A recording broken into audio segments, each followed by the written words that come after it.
திருத்தூதர் பணிகள் அதிகாரம் 11. பிற இனத்தவரும் கடவுளின் வார்த்தையை ஏற்றுக்கொண்டதை பற்றி திருத்தூதர்களும் யூதேயாவில் உள்ள சகோதரர் சகோதரிகளும் கேள்விப்பட்டார்கள். பேதுரு எருசலேமுக்கு திரும்பி வந்தபோது விருத்த சேதனம் செய்து கொண்டவர்கள் அவரோடு வாதிட்டனர். நீர் ஏன் விருத்த சேதனம் செய்து கொள்ளாதோரிடம் சென்று அவர்களுடன் உணவு உண்டீர் என்று குறை கூறினர். பேதுரு நடந்தவற்றை ஒன்றன் பின் ஒன்றாக விளக்கி கூறத் தொடங்கினார். நான் யோப்பா நகரில் இறைவனிடம் வேண்டிக் கொண்டிருந்த போது மெய்மறந்த நிலையில் ஒரு காட்சி கண்டேன்.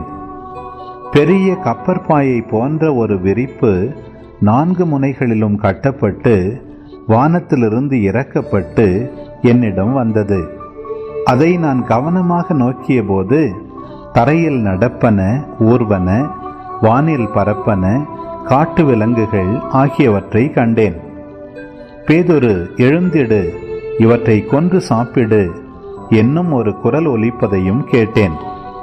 அதற்கு நான், வேண்டவே வேண்டாம் ஆண்டவரே, தீட்டானதும் தூய்மையற்றதுமான எதுவும் ஒருபோதும் என் வாய்க்குள் சென்றதில்லையே என்றேன். 2ஆம் முறையும் வானிலிருந்து மறுமொழியாக, தூய்மையானது என கடவுள் கருதுவதை தீட்டாக கருதாதே என்று அக்குரல் ஒலித்தது.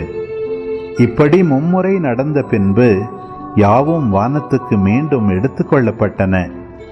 அந்நேரத்தில் செசரியாவிலிருந்து என்னிடம் அனுப்பப்பட்ட 3 நான் தங்கியிருந்த வீட்டின் முன் வந்து நின்றனர். தூய ஆவியார் என்னிடம், தயக்கம் ஏதுமின்றி அவர்களோடு செல் என்று கூறினார்.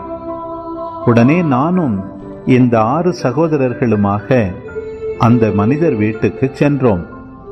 அவர் தம் வீட்டில் வானதூதர் வந்து நின்றதை கண்டதாகவும், அத்தூதர் பேதுரு என்னும் பெயர் கொண்ட சீமோனை வரவழையும், நீரும் வீட்டார் அனைவரும் மீட்பு பெறுவதற்கான வார்த்தைகளை அவர் உம்மோடு பேசுவார் என்று தமக்கு கூறியதாகவும் எங்களுக்கு அறிவித்தார். நான் பேசத் தொடங்கியதும் தூய ஆவி முதலில் நம்மீது இறங்கி வந்தது போல் அவர்கள் மீதும் இறங்கி வந்தது. அப்போது, யோவான் தண்ணீரால் திருமுழுக்கு கொடுத்தார், ஆனால் நீங்கள் தூய ஆவியால் திருமுழுக்கு பெறுவீர்கள் என்ற ஆண்டவரின் வார்த்தைகளை நான் நினைவு கூர்ந்தேன். இப்போதும் ஆண்டவராகிய இயேசு கிறிஸ்துவின் மீது நம்பிக்கை கொண்டபோது நமக்கு அருளப்பட்ட அதே கொடையை கடவுள் அவர்களுக்கும் கொடுத்தார் என்றால் கடவுளை தடுக்க நான் யார் என்றார். இவற்றை கேட்டு அவர்கள் அமைதி அடைந்தனர். வாழ்வுக்கு வழியான மனமாற்றத்தை பிற இனத்தவருக்கும் கடவுள் கொடுத்தார் என்று கூறி அவரை போற்றி புகழ்ந்தார்கள். ஸ்தேவானை முன்னிட்டு உண்டான துன்புறுத்தலால் மக்கள் பெனிசியா, சைப்ரசு, அந்தியோக்கியா வரை சிதறிப்போயினர். அவர்கள் யூதருக்கு மட்டுமே இறைவார்த்தையை அறிவித்தார்கள், வேறு எவருக்கும் அறிவிக்கவில்லை. அவர்களுள் சைப்ரசு, சிரேன் ஆகிய இடங்களைச் சேர்ந்த சிலர் இருந்தனர். அவர்கள் அந்தியோக்கியாவுக்கு வந்து அங்குள்ள கிரேக்கரை அணுகி ஆண்டவராகிய இயேசுவை பற்றிய நற்செய்தியை அறிவித்தார்கள். ஆண்டவரின் கைவன்மையை அவர்கள் பெற்றிருந்தார்கள். பெருந்தொகையான மக்கள் நம்பிக்கை கொண்டு ஆண்டவரிடம் திரும்பினர். இந்த செய்தி எருசலேம் திருச்சபையினரின் காதில் விழவே அவர்கள் பர்னபாவை அந்தியோக்கியா வரை சென்று வர அனுப்பி வைத்தார்கள்.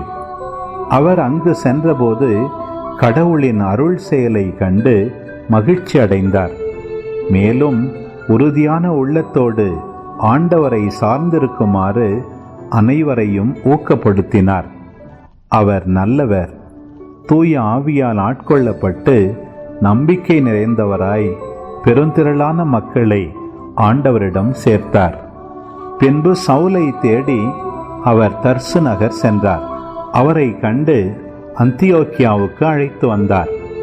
அவர்கள் ஓராண்டு முழுவதும் அந்த சபையாரோடு கூடவே இருந்து பெருந்திரளான மக்களுக்கு கற்பித்து வந்தார்கள்.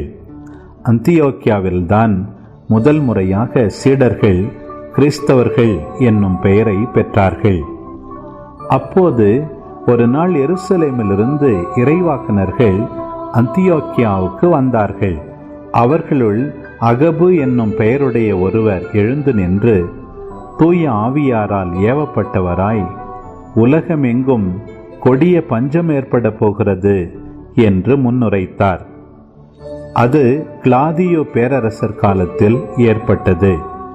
அப்பொழுது சீடர்கள் ஒவ்வொருவரும் தங்களால் இயன்ற பொருளுதவியை யூதேயாவில் வாழ்ந்த சகோதரர் சகோதரிகளுக்கு அனுப்ப தீர்மானித்தனர். அப்பொருளுதவியை பர்னபா, சவுல் ஆகியோர் வாயிலாக மூப்பர்களுக்கு அவர்கள் அனுப்பி வைத்தார்கள்.